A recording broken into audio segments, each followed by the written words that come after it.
Okay, I feel like every game has that one map or level that's like the perfect example of what that game was like going for and like the peak of its particular style of gameplay, if that makes sense.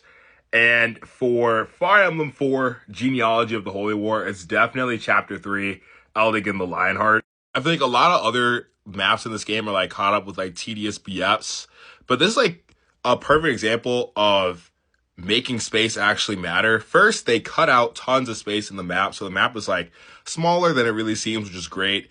And a majority of the map is really just the bottom too. Like this upper part is really just kind of like epilogue, right? The main action of the map has been over with by the time you're going all the way up here.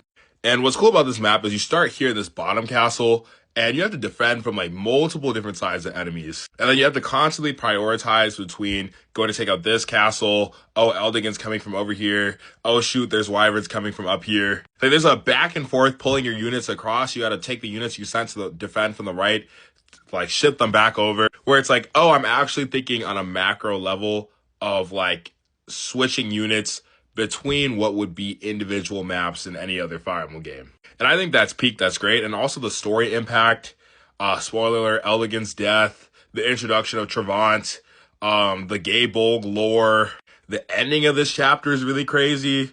The discovery of Bridget, you get your first holy weapons.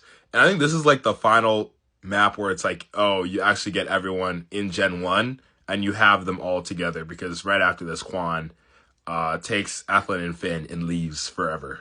So overall, probably one of the best maps in the game, definitely in Gen 1. I wish more of Genealogy did a, like, you start in the center rather than a, like, go to point A to B to C to D. Because I feel like starting in the center actually creates this, like, interesting dynamic between the objectives that just, like, going in a curvy line like a lot of the maps are in this game does not.